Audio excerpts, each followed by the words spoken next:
नमस्कार, स्वागत है आपका। मैं हूं आपके साथ सुमित गुप्ता। आप देख रहे हैं प्राइम डिबेट 8 का अटैक। मेवाड़ का ऐतिहासिक चित्तौड़गढ़ किला।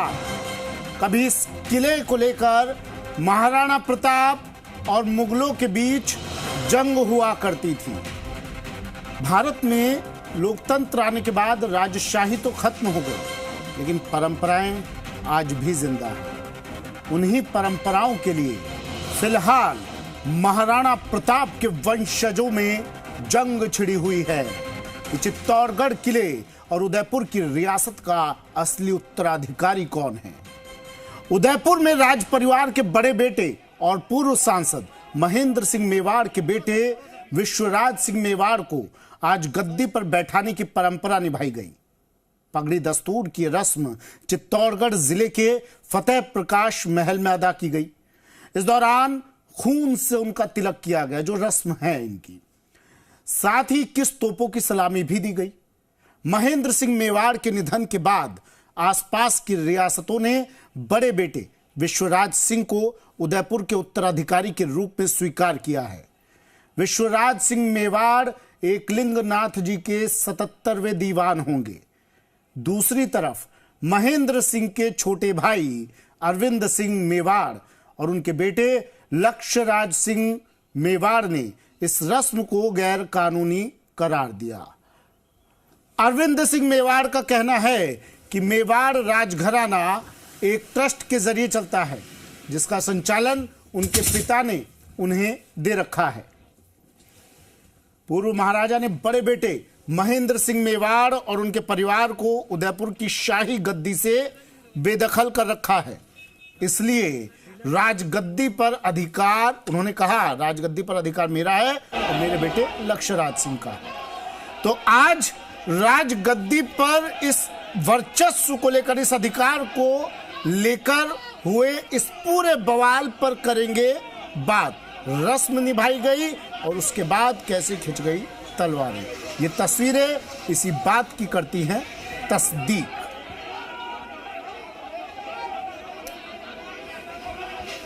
चलिए, तो सवाल हालांकि दोनों परिवारों की तरफ से भी पूछे जा रहे हैं और सवाल जी राजस्थान के भी, 8 का अटैक के भी हैं। वो सवाल जो रहने वाले हैं हमारी इस चर्चा का आधार। सुलगते सवाल। सवाल नंबर 1, गद्दी के लिए क्यों भिड़े भाई? राजगद्दी के लिए 2 भाई आमने सामने हो गए। आखिर कारण क्या, क्यों नहीं? इसका कोई समाधान पहले निकाला गया। सवाल नंबर 2, क्या है कहानी और क्या होगा इसका सवाल, जिनका जवाब 8 का अटैक भी आज लेगा। लेकिन उससे पहले सवाल पूछेंगे, जवाब लेंगे, बातचीत का सिलसिला शुरू करेंगे। लेकिन उससे पहले आपको बताते हैं क्या कुछ इस पूरे मामले पर प्रतिक्रिया आई, जिनका आज राज तिलक किया गया। सुनिए जरा। लिंगनाथ को से प्रार्थना है कि उनकी कृपा पूरे मेवाड़ पे बनी रहे। और जहाँ तक आज की जो परिस्थिति आप देख ही रहे हैं, वो सरासर गलत बात है जो हो रही है। कहना चाहता हूँ कि जो पारिवारिक एक तो संपत्ति है, लेकिन एक जो ये रीत है कि हमें जाके दोग देना है, उसके लिए ये इतना सब हो रहा है। तो ये भले आप कानूनी तरफ से देखें, भले सभ्यता से देखें, भले सामाजिक तौर से देखें, भले रीत रिवाज से देखें, सभी तरीके से ये तो सरासर गलत ही हो रहा है। विश्वराज सिंह मेवाड़, जिनका राज तिलक किया गया और इस पर आपत्ति जताई लक्ष्यराज मेवाड़ और उनके पिता ने। मामला क्या है ये आपको बताया, लेकिन इस मामले का समाधान क्या निकलेगा और क्यों ये मामला सड़कों तक पहुंचा, राज परिवार कैसे सड़कों पर उतर आया। आज बात इसी पर हमारे साथ हमारे मेहमान जुड़ गए हैं।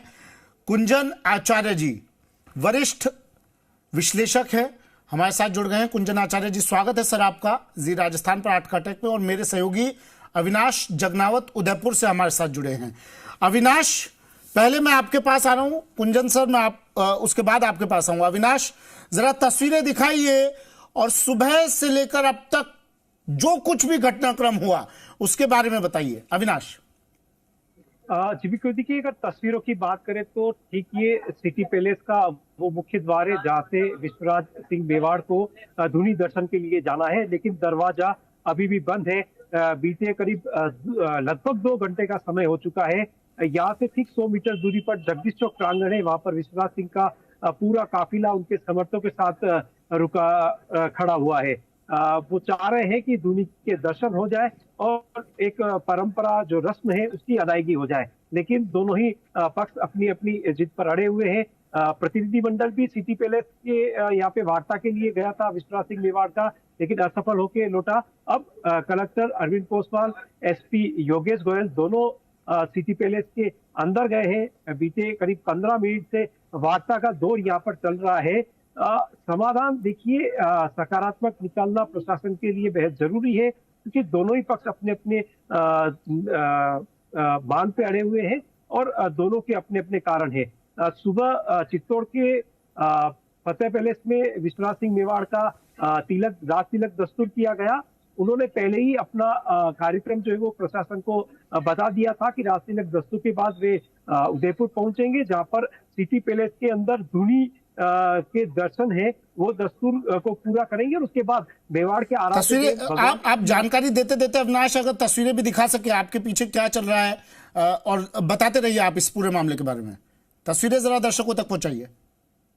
जी बिल्कुल, देखिए उन्होंने पहले ही अवगत करा दिया था कि वो धोनी दर्शन के बाद में मेवाड़ के आराध्य देव एकलिंग नाथ के दर्शन करेंगे, लेकिन क्योंकि दोनों ही पक्षों के बीच में दिवंगत जो राज परिवार के सदस्य महेंद्र सिंह मेवाड़ और उनके छोटे भाई अरविंद सिंह मेवाड़ के बीच में संपत्ति विवाद चल रहा है। महाराणा मेवाड़ चैरिटेबल फाउंडेशन बनाकर उसका सिटी पैलेस का संचालन किया जाता है, उसके चेयरमैन अरविंद सिंह मेवाड़ है। उसके अलावा जो एकलिंग जी का जो मंदिर है, एकलिंग मंदिर ट्रस्ट बना के उसका संचालन किया जाता है, उसके चेयरमैन भी अरविंद सिंह मेवाड़ है। ऐसे में दोनों ही जो प्रॉपर्टीज है वो अरविंद सिंह मेवाड़ के नेतृत्व में आती है और उन्होंने यहाँ पर किसी भी अनाधिकृत व्यक्ति के प्रवेश को लेकर एक लीगल नोटिस जारी कर दिया था।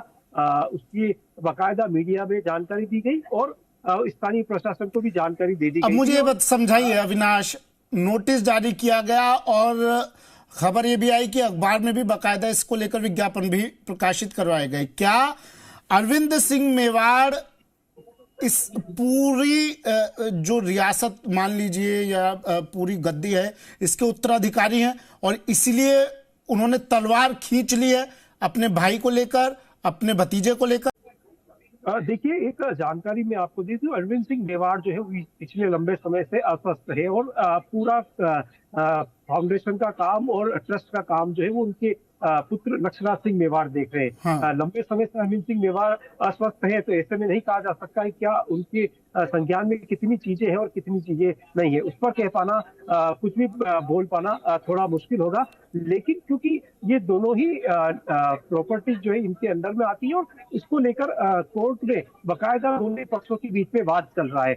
जानकारी रहे तो कहीं ना कहीं इसका अगर विश्वनाथ सिंह मेवाड़ यहाँ पे आज दर्शन करते हैं, क्या इसका लीगली फायदा उनको न्यायालय में क्या विश्वनाथ सिंह मेवाड़ को मिल सकता है, उसको लेकर ये लीगल नोटिस जो है वो जारी किया गया था। अगर थोड़ा कुछ साल पीछे जाए, जब महेंद्र सिंह मेवाड़ का राज तिलक किया गया था, जब उनके पिताजी का निधन हुआ था, उसके बाद मेवाड़ के तमाम जो उमराव जो है उन्होंने लेके क्योंकि वो पहले ही पैलेस को छोड़ के उसके ठीक सटे हुए समोर बाग में रहने के लिए चले गए थे, लेकिन तमाम उमराव जो थे वो उनको लेकर सिटी पैलेस में आए थे और उनका राज तिलक सिटी पैलेस के महाराज चौक में किया गया था। उसके बाद तमाम रस्मों को उसी तरह से निभाया गया जैसे कि किसी का भी वरिष्ठ सदस्य का राज तिलक होने के बाद होता है। क्योंकि अब महेंद्र सिंह मेवाड़ का निधन हो गया और आज विश्वनाथ सिंह मेवाड़ को गद्दी पे बिठाकर उनके राज तिलक के रस्म की अदायगी की गई और देखिए हर चीज को, हर रस्म को उसी तरह से निभाया गया। जब महाराणा प्रताप का जो राज तिलक हुआ था उस समय के जो परिस्थितियां थी, कहा जाता है कि गोविंदा में जो राज तिलक इसके लिए वहां पर पूजा की थाली नहीं थी और सलूम्बर जो राव जी थे उन्होंने तलवार से अपने अंगूठे को चीर कर महाराणा प्रताप के कुंवर प्रताप का राज तिलक करके उन्हें गद्दी पे बिठाया गया था। और उसी रस्म को आज भी बाकायदा उसी तरह से निभाया गया, बाकायदा तलवार से। ठीक है, मैं आ रहा हूँ अविनाश आपके पास, फिर से आ रहा हूँ और आप इस दौरान कोशिश कीजिएगा अविनाश, और भी जानकारी लूंगा आपसे, और इस दौरान कोशिश कीजिएगा जो वहां पर अभी व्यवस्था संभाले हुए हैं पुलिस प्रशासन की तरफ से, अगर कोई वहां पर वरिष्ठ अधिकारी मौजूद हों, उनसे बात करने की कोशिश कीजिएगा, उनसे भी लाइव बात करेंगे हम। कोशिश कीजिएगा अविनाश, इस दौरान आप किसी को मैनेज कर सके। कुंजन आचार्य सर हमारे साथ जुड़े हुए हैं। कुंजन सर, इतिहास क्या कहता है इस गद्दी को लेकर, और ये आखिर लड़ाई, राजघराने की लड़ाई सड़क पर क्यों आ गई सर? क्या इसका समाधान नहीं निकाला जा सकता था क्या? बिल्कुल, देखिए, आजादी के बाद में राजघरानों का उतना वर्चस्व नहीं है जितना पहले हुआ करता था। पहले हम लोग ये माना करते थे कि राज परिवार और राजा महाराजा और उन सबका सब कुछ सिक्का चला करता था। आजादी के बाद में सब रियासतों का विलय हो गया, सब रियासतें खत्म हो गई। लेकिन चूंकि परंपरा है, आज भी पूरे देश में जहां जहां भी महाराणा, राजा, महाराजा, महल, हम सब उनको एक सम्मान की दृष्टि से देखते हैं। मेवाड़ में भी, मेवाड़ की रियासत जिसका आज भी लोग सम्मान करते हैं और उनको महाराणा कहते हैं, तो परंपरा लगातार चली आई है। तो यूं कहना कि ये गद्दी की लड़ाई है तो मुझे लगता है कि थोड़ा अतिशयोक्ति होगी, क्योंकि गद्दी जैसी कोई चीज होती नहीं है। जो विवाद है या जो कुछ भी है वो मुझे लगता है संपत्ति के लिए होता है। अभी जो कुछ भी चल रहा है मेवाड़ में, हाँ, मतलब कुंजन सर, गद्दी, उत्तराधिकारी, ये तो सिर्फ नाम मात्र के शब्द रह गए ना। अब तो इनके पीछे तो संपत्ति छुपी रहती है। तो अगर गद्दी शब्द काम में लिया जा रहा है या उत्तराधिकारी, तो वो अप्रत्यक्ष रूप से संपत्ति तो साथ में जुड़ी जाती है, और मूल कारण तो संपत्ति होती है विवाद हर चीज के पीछे। एकदम एकदम। तो ये 1984 में जब भगवत सिंह जी का देहांत हुआ था, हाँ। उससे ये संपत्ति विवाद चल रहा है। उससे पहले मैं थोड़ा आपको ले जाना चाहूंगा। पहले मैं आपको बताना चाहूंगा कि ये जो धूनी है जहां पर आज विश्वराज सिंह जाना चाहते हैं, इसकी भी एक बहुत विशेष कहानी है। जब उदय सिंह चित्तौड़ छोड़कर उदयपुर आए थे, तो जिन्होंने उदयपुर बसाया था, जिनके नाम से उदयपुर माना जाता है, तब ये महल नहीं हुआ करता था। जो मोती मंगली स्मारक है फतेह सागर की पाल के ऊपर, जहाँ मोती महल है आज भी, जो स्मारक की लिहाज से देखा जाता है, वहां पर रहा करते थे। तो उदय सिंह जी शिकार के लिए जाया करते थे, और उस समय ये जहाँ आज का जो महल बना हुआ है, जहाँ विश्वराज सिंह आज खड़े हुए हैं बाहर, इस महल पे शिकार करने के लिए जब उदय सिंह गए, तो वहां पर एक संत थे जिनकी धूनी लगी हुई थी, और उन्होंने जो शिकार किया, उनकी जिस जगह पे शिकार हुआ था, वो संत बाहर आए और उन्होंने कहा कि भाई परिचय पूछा, तुम कौन हो? तो उन्होंने कहा मैं महाराणा हूँ, उदय सिंह हूँ, मेरा नाम है। तो संत बहुत पहुंचे हुए थे, महात्मा थे। तो उन्होंने कहा कि तुम्हारा महल कहाँ है? तो उन्होंने कहा मेरा महल मोती महल है। तो उन्होंने कहा कि उस महल को छोड़ो और ये जगह जहाँ मैं रह रहा हूँ, यहाँ एक महल बनवाओ, ये बहुत पवित्र जगह है, बहुत अच्छी जगह है। तो उन्होंने उदय सिंह ने हाथ जोड़ के कहा कि संत महात्मा, आप रहते हैं यहाँ पर, तो आपकी जगह पर मैं कैसे महल बना सकता हूँ? तो उन्होंने कहा कि मैं आज स्थान त्याग रहा हूँ, त्याग के जा रहा हूँ, तुम यहाँ रहो, इस जगह को पवित्र मानकर इसकी पूजा करो। तो पूरे महल में ये धूनी जो है त्रिपोलिया गेट के साथ जाती है, वहां पर एक स्मारक भी बना हुआ है। तो वो धूनी की परंपरा हमेशा से रही है कि वहां जाके सर नवाया जाता है, प्रणाम भी किया जाता है। तो मुझे लगता है कि उस पूरी विरासत को एक प्रतीक रूप में विश्वराज सिंह आज नमस्कार करने के लिए, उस धूनी को नमस्कार करने के लिए जाना चाहते हैं। मुझे लगता है कि संपत्ति विवाद अपनी जगह है, लेकिन अगर वहां पर जाकर प्रणाम करते हैं उस धूनी को, तो उसमें कुछ गलत नहीं है। आज विश्वराज सिंह जी की बाइट भी हमने सुनी, उन्होंने कहा कि भाई मैं तो कोई संपत्ति मांगने तो आया नहीं हूँ, मैं तो केवल इस परंपरा को निभाने आया हूँ, रस्म को निभाने आया हूँ। इस रस्म को निभाने से रोका जाता है तो भी गलत है। हालांकि ये सब दिगर बातें हैं, प्रशासन लगा हुआ है दोनों पक्षों में सुलह कराने के लिए। ये जो परंपरा है धूनी, अगर विश्वराज जी ये कह रहे हैं कि साहब मैं कोई संपत्ति मांगने नहीं आया हूं, लेकिन जब किसी का राज तिलक होता है, खून से तिलक किया गया, तो औपचारिक तौर पर तो यही होगा ना सर कि संपत्ति पर अधिकार उन्हीं का होगा। और अगर शायद यही कारण है जिसको लेकर लक्ष्य राज और इनमें भिड़ंत हुई है, कारण तो यही होगा ना सर मूल। बिल्कुल बिल्कुल। लेकिन देखिए, मैं आपको स्पष्ट बताना चाहूंगा कि आज के अखबारों में आपने देखा होगा बड़े बड़े नोटिस जारी किए गए हैं एडवोकेट की तरफ से। मैं भी पढ़ पा रहा था, जो एकलिंग जी ट्रस्ट हैं उनके जो एडवोकेट है हाई कोर्ट में, उन्होंने एक नोटिस जारी किया, 2 नोटिस अलग अलग जारी किए हैं, आधे आधे पेज के, 1/4 के। एक सिटी पैलेस की तरफ से है और एक लिंजी ट्रस्ट की तरफ से। विश्व में एकमात्र राज परिवार है मेवाड़ राज परिवार, जहां पर महाराणा का परंपरा नहीं है। महाराणा एकलिंग जी है, जो वंशज हैं उनके, जो देखते हैं, देख रेख करते हैं, वो दीवान है एकलिंग जी के। आपने कभी नहीं सुना होगा कि कोई भगवान किसी रियासत के राजा है। यहाँ बरसों से मेवाड़ रियासत के राजा एकलिंग जी हैं। एकलिंग जी जो शिव जी के प्रतीक है, और जो महाराणाओं के जो वंशज हैं वो दीवान है, दीवान यानी सचिव, व्यवस्थापक। तो ऐसे में ये बड़ी परंपरा है, मतलब विश्व में एकमात्र परंपरा है जहां पर ऐसा कहा जाता है। लेकिन राजगद्दी की जो मामला है, इस पर विवाद चल रहा है 1984 से। अगर सिर्फ धूनी का दर्शन कर देने से संपत्ति मिल जाती है तो बहुत आश्चर्य का विषय होगा। लेकिन आप देखिएगा कि ये 1984 से कई सारे विवाद हाई कोर्ट में चल रहे हैं, सुप्रीम कोर्ट में भी चल रहे हैं। इसकी शुरुआत हुई थी 1984 में भगवत सिंह जी के निधन के बाद। नहीं, इसका ये भी कारण हो सकता है ना कुंजन सर, कि पहले राज तिलक हुआ, पहले खून से तिलक हुआ, उसके बाद धूनी के दर्शन करने आए, तो माइंडसेट तो वही जाएगा कि आप पूरी प्रॉपर्टी पर कब्जा जमाना चाह रहे हैं, उत्तराधिकारी बनना चाह रहे हैं, और शायद यही कारण रहा कि इतने समर्थक यहां पहुंच गए, उन्हें धूनी के दर्शन करने से रोका गया। अब आप चाहे कुछ भी कह लें, विश्वनाथ जी चाहे कुछ भी कह लें, लेकिन मूल में तो कारण वही होगा ना सर। बिल्कुल, देखिए इसमें मैं जो देख पा रहा हूँ बहुत सूक्ष्म दृष्टि से, इसमें संपत्ति का विवाद सेकेंडरी मान लीजिए इसको। अच्छा। पहला विवाद वर्चस्व का है, ईगो का है। मैं आपको थोड़ा सा इतिहास में ले जाना चाहूंगा।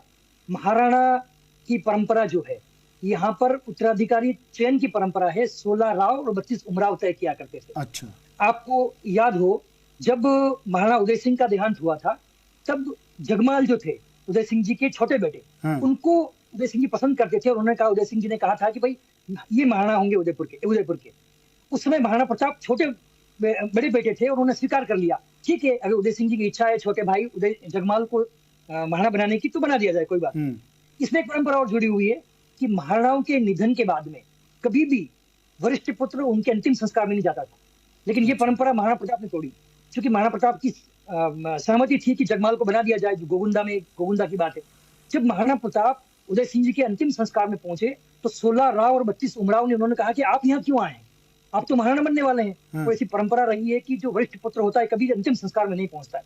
तो महाराणा प्रताप ने 16 राव 32 उमराव को सूचित किया कि उदय सिंह जी की अंतिम इच्छा थी कि मेरे छोटे भाई जगमाल को महाराणा घोषित किया जाए। तो 16 राव 32 उमराव ने ये गोगुंदा की बावड़ी पर, जो अंतिम संस्कार के बाद में स्नान करने के बाद में कहा कि महाराणा हम लोग तय करेंगे, क्योंकि महाराणा 16 राव और 32 उमराव, राव उमराव कौन, जो महाराणाओं के जो मंत्री परिषद हुआ करती थी, 16 मंत्री परिषद और 32 उप मंत्री परिषद।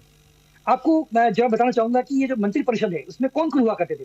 एक कहावत है राजस्थानी में, मतलब मान के चले, एक सरल शब्दों में समझाएं दर्शकों को, तो ये जैसे विधायक दल की बैठक होती है और वो मुख्यमंत्री का चयन करते हैं। चयन कर लिया। हाँ। तो गोगुंदा की बावड़ी पर कौन थे, तरण झाला तरण पूर्बिया, चुंडावट भणचार, दो शक्ता दो राठौड़ सारंगदेव पवार, ये 16 उमराव थे। उन्होंने ये तय किया, और सलूम्बर के जो उमराव थे उन्होंने तिलक करके, रक्त से तिलक करके महाराणा प्रताप का राज तिलक वहीं कर दिया, क्योंकि वहां कोई थाली नहीं थी, कोई कुमकुम नहीं था, कोई पगड़ी नहीं थी, कोई, तो उन्होंने वहां पर ये राज तिलक कर दिया गोगुंदा की बावड़ी पर। तो ये परंपरा उस समय से चली आ रही थी कि 16 राव 32 उमराव इस परंपरा को निभाएंगे। आज भी जब ये महेंद्र सिंह जी के निधन के बाद में विश्वनाथ सिंह जी का जो राज तिलक होना है, क्योंकि अभी संपत्ति विवाद चल रहा है, आप देखेंगे कि आज दर्शन करने की अनुमति नहीं मिल रही धूनी की, तो यहाँ राजमहल में जाने की अनुमति तो बहुत दूर की बात है। तो विश्वनाथ सिंह जी ने जो अपने कार्ड छपवाए और जो अखबारों में विज्ञापन आया, वो ये था कि हम फतेह प्रकाश महल चुनेंगे जहाँ राज तिलक होगा। अब आप देखेंगे कि पौने 500 साल पहले, मुझे लगता है कि महाराणा उदय सिंह जी के पिताजी का शायद विक्रमादित्य सिंह नाम था, उनका जो राज तिलक था वो वहां फतेह प्रकाश में हुआ था। आज पौने 500 साल बाद, करीब 500 साल बाद में विश्वनाथ सिंह का चित्तौड़ दरबार में राज तिलक हुआ।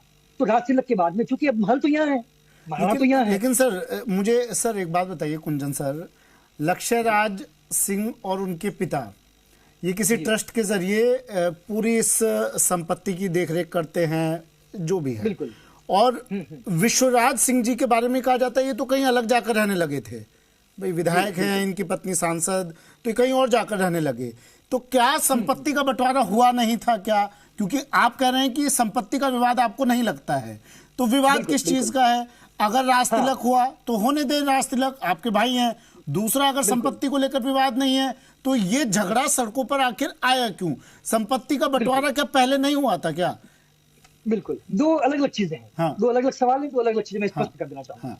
पहला सवाल गद्दी का है, उत्तराधिकारी का, ठीक है। दूसरा सवाल संपत्ति का है, दोनों डिफरेंट इशू है। हाँ। पहले मैं आपको संपत्ति के मामले में ले जाना चाहूंगा, ठीक है। महाराणा भगवत सिंह 1984 के आसपास की बात है, उन्होंने अपने सारी संपत्ति का बंटवारा करने की बजाय उन्होंने ट्रस्ट में तब्दील कर दिया, जितनी संपत्ति है महाराणा मेवाड़ की। और उन्होंने ट्रस्ट का जो कस्टोडियन है वो छोटे बेटे अपने अरविंद सिंह मेवाड़ को बना दिया, जिनके बेटे लक्ष्यराज सिंह हैं। उस समय से हालांकि कस्टोडियन बनाने के साथ, अच्छा, जितनी भी ट्रस्ट बनाई उसका जिम्मा सौंप दिया अरविंद सिंह मेवाड़ को। और तब से 1984 से लेकर महल पर भी अरविंद सिंह रहते हैं, वहीं पर उनका सारा कामकाज चलता है और सारे ट्रस्टों का संचालन भी वही करते हैं। तो फिर ये मान के चलें कि पूरा उत्तराधिकारी अरविंद सिंह मेवाड़ लक्ष्यराज मेवाड़ है, ये मानकर चलें? उत्तराधिकारी नहीं, इसमें भी एक कहानी है। हाँ। जब 1984 में जो उत्तराधिकारी की लड़ाई शुरू हुई, हाँ। भगवत सिंह जी ने यह घोषित किया था कि इसका कस्टोडियन अरविंद सिंह मेवाड़ है। उस समय जब उनके निधन के बाद, भगवत सिंह के निधन के बाद में अरविंद सिंह जी महल में हुए थे, लेकिन महेंद्र सिंह जी का राज तिलक करना था, तो राज तिलक मानव चौक में ही हुआ था उस समय। हाँ। राज तिलक के तत्काल बाद में जब उनको, महेंद्र सिंह को भगवत सिंह जी ने रहने के लिए समौर बाग दिया था, मतलब उनके हिस्से में, कि आप वहां रहिएगा। तो उन्होंने कहा ठीक है, राज तिलक हो गया, अब मैं अपने निवास स्थान में चला जाता हूँ समौर बाग में। तो उसके बाद से 1984 के बाद में वो प्रवेश नहीं कर पाए कभी उस महल में, क्योंकि उसके कस्टोडियन तो अरविंद सिंह जी हैं। ऐसे में ये जो संपत्ति विवाद है, भगवत सिंह जी की वो वसीयत जो आज आप अखबारों में देखेंगे, वकील ने भी लिखा है कि भगवत सिंह जी की अंतिम वसीयत में उन्होंने कस्टोडियन छोटे बेटे अरविंद सिंह मेवाड़ को बनाया है। और ऐसे में उनका यहाँ पर आना जाना और उनकी संपत्ति में हिस्सेदारी, वो सब कानूनी पक्ष में चली गई थी। महेंद्र सिंह मेवाड़, जिनके बेटे विश्वास सिंह, महेंद्र सिंह मेवाड़ ने 1984 के बाद में हाई कोर्ट में केस दाखिल किया कि ये संपत्ति में विवाद में मैं बड़ा बेटा हूं और संपत्ति का हकदार मैं हूं। तब से लेकर 1984 से लेकर आज तक 3 दशक से ऊपर हो गया, 4 दशक हो गए हैं, तब से लगातार ये केस चल रहा है। हालांकि इस केस में सुप्रीम कोर्ट में एक निर्णय बीच में आ भी गया था, जिसपे स्टे लग गया था। सुप्रीम कोर्ट ने कहा था कि अब मैं आ रहा हूं सर आपके पास, मैं आ रहा हूं, एक बार मैं आपके पास इस सवाल का जवाब लूंगा कि जब केस कोर्ट में चल रहा था और उनके पिता अरविंद मेवाड़ को उत्तराधिकारी बनाकर गए थे और उसके बाद ही कोर्ट में चले गए, ठीक है, तो फिर आपको दूर रहना चाहिए ना इन चीजों से। आपको क्यों तिलक की रस्म की जरूरत पड़ी? आपको क्यों ये जो पूरी परंपरा निर्वाहन की गई, क्यों की गई है? इस सवाल का जवाब दूंगा। अविनाश जुड़े हुए हैं, अविनाश से पहले अविनाश के जरिए कुछ तस्वीरें देखने की कोशिश करते हैं। अविनाश, पहली बात, कानून व्यवस्था का क्या हाल वहां पर? दूसरा, अगर कोई जिम्मेदार पुलिस अधिकारी वहां आपको नजर आ रहे हो, आपके साथ हो, उनसे बात कीजिए। और फिलहाल स्थिति क्या बनी हुई है वहां पर अविनाश? देखिए, फिलहाल सीधी तस्वीरें में दिखा रहा हूँ, जगदीश चौक में फिर से एक बार नारेबाजी जो है वो शुरू हो गई है। बैरिकेड के दोनों तरफ जो सिटी पैलेस वाला रोड है उस तरफ कुछ समर्थक है और उसके बैरिकेड के बाहर। यह है जंगली रमी का हाईटेक सेफ। इसमें है आपके रिवॉर्ड्स और डेटा। ये सेफ 10 साल से टूटी नहीं। अब जीतो बड़े prices without security compromises. Download the app now. इस खेल में आदत लगना या आर्थिक जोखिम संभव है, जिम्मेदारी से खेलें। चलिए, तकनीकी खामी है कोई? कुंजन सर, सवाल का जवाब दीजिए अब आप। देखिए, आपने जो सवाल किया है कि जब ये मामला कोर्ट में चल रहा है तो ये करने की क्या जरूरत है। हाँ। मैं आपको अपनी पुरानी बात पे ले जाना चाहूंगा कि 16 राव और 32 उमराव सबसे महत्वपूर्ण माने जाते हैं। महाराणा प्रताप की राज तिलक में भी भूमिका रही थी, महेंद्र सिंह जी के राज तिलक में भी उन्हीं की भूमिका रही थी। जब भगवत सिंह जी ने अपनी वसीयत में सब कुछ घोषित कर दिया, उस समय भी 16 राव 32 उमराव ने कहा था कि भाई हमारे लिए तो महाराणा महेंद्र सिंह ही है, क्योंकि ज्येष्ठ पुत्र है ये, हम नहीं मानते अरविंद सिंह जी को। तो जो 16 राव 32 उमराव हैं, आज विश्वराज सिंह जी के साथ खड़े हुए हैं बाहर, महल के बाहर, वही सब लोग हैं मंत्रिपरिषद के। हालांकि मंत्रिपरिषद आज प्रॉक्सी है, ऐसा नहीं है कि कोई सरकार बनी हुई है, लेकिन आज भी भावनाओं के रूप में उनके साथ में पूरे मेवाड़ के तमाम रियासतें उनके साथ खड़ी हुई है। हाँ। तो ये विवाद उत्तराधिकार का नहीं है, न विवाद गद्दी का है, न संपत्ति का है। विवाद सिर्फ रस्म का है कि चूंकि महाराणा की रस्म होती है और इस रस्म के साथ में 16 राव 32 उमराव जो उनके मंत्रिपरिषद हैं, हाँ। वो इनका उत्तराधिकार तय करते हैं, उनका राज तिलक करते हैं। राज तिलक करने से कहीं राज तिलक मिल नहीं गया है, उनको पूरा महाराणा वो जो संपत्ति मिली नहीं है, संपत्ति तो कोर्ट में चल रही है, लेकिन एक रस्म है, महाराणा मेवाड़ की एक बड़ी रस्म मानी जाती है। मतलब लब्बो लोहा भी कहा जा सकता है, नाम की लड़ाई है। हाँ, ये भावनात्मक लड़ाई है। हाँ। ये भावनात्मक लड़ाई है, क्योंकि पूरे मेवाड़ आज भी महेंद्र सिंह जी को महाराणा मानते थे। बिल्कुल। अविनाश, आप तक आवाज आ रही है मेरी? बस क्लोजिंग में अविनाश थोड़ा तस्वीरों के बारे में बता दीजिए, फिलहाल क्या स्थिति है बता दीजिए। की गई है यहाँ पे और उन्होंने साथ कहा कि मेवाड़ के लिए बड़ा पवित्र दिन है, आप शांति बनाए रखिए, वार्ता का दौर जारी है, कुछ निष्कर्ष जो है वो यहाँ पर निकला जाएगा। लगातार यहाँ पर नारेबाजी का दौर जो है वो जारी है। चलिए, वार्ता का दौर जारी है, सुलह करने की कोशिश, दोनों पक्षों में सुलह करवाने की कोशिशें की जा रही हैं, लेकिन इस बीच अब जैसे कुंजन सर ने भी बताया, ना गद्दी का सवाल है, ना संपत्ति का सवाल है, सवाल सिर्फ रस्म का है, रस्म अदायगी की। और उसके बाद ये जंग छिड़ गई। अब इस जंग का क्या समाधान निकलेगा ये आने वाला वक्त बताएगा। फिलहाल आपका शुक्रिया कुंजन सर, हमारे साथ जुड़ने के लिए, अपना कीमती वक्त हमें देने के लिए। अविनाश, आपका भी शुक्रिया तमाम तस्वीरें दिखाने के लिए।